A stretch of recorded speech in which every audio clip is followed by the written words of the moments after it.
Well, as the day gets shorter, many people feel more than just the winter blues. Yeah, I know. And we don't want to feel it anymore, right? Yeah. So seasonal affective disorder affects a lot of people, millions actually. But what can you try to boost your mood? We want to bring in Dr. Ahmed Hamid, who is a psychiatrist at Penn State Health Milton S. Hershey Medical School. Dr. Hamid, thank you so much for joining us.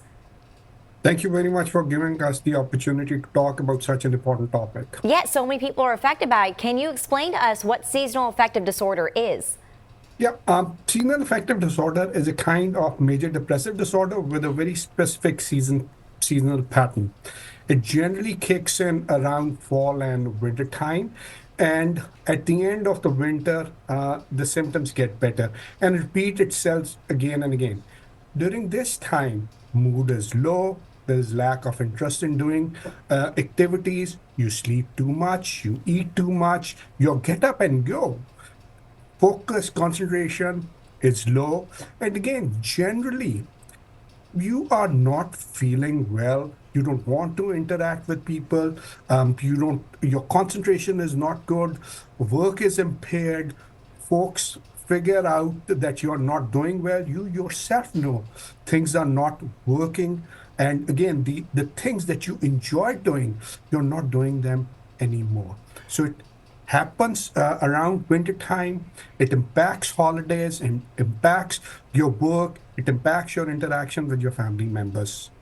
So, Doc, sometimes the difficulty here is distinguishing what is what. So can you talk a little bit about how you can tell the difference between you just being sad and actually having the winter blues?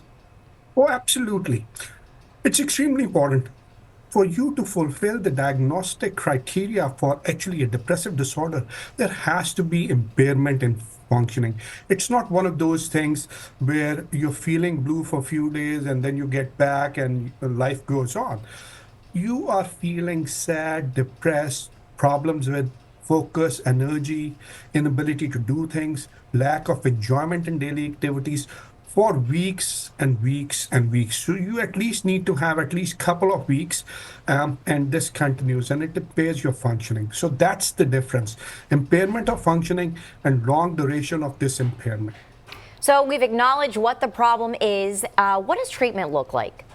Okay, one most important is actually for the individual's patient to recognize that it's not just the winter blue, it's more than that.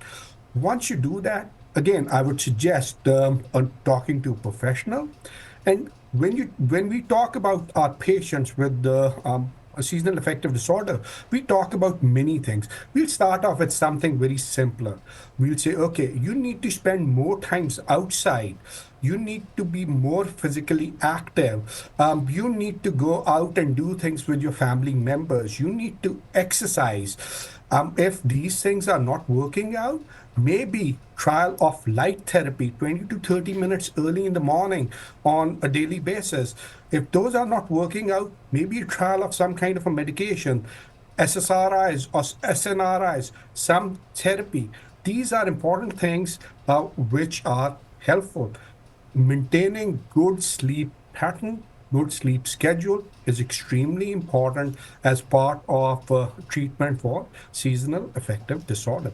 And Dr. Hamid, before we go, there's also a reverse pattern. People may not know about this. For some people who actually feel worse in spring and summer. So what does that look like and how do symptoms differ there? Absolutely. So for reverse pattern, I think what ends up happening is there is less sleep, there is less appetite, because again, generally in the winter months, you hibernate more, you eat more, you sleep more. In the summer months, it flips to the other side. But again, impairment in functioning, low mood, lack of pleasure in daily activities stay the same. And the duration, of course, is pretty long rather than few days here and few days there. The more you know. Really, really great information. Dr. Hamid, thank you so much for joining us today. We appreciate it. Thank you very much for giving us the opportunity.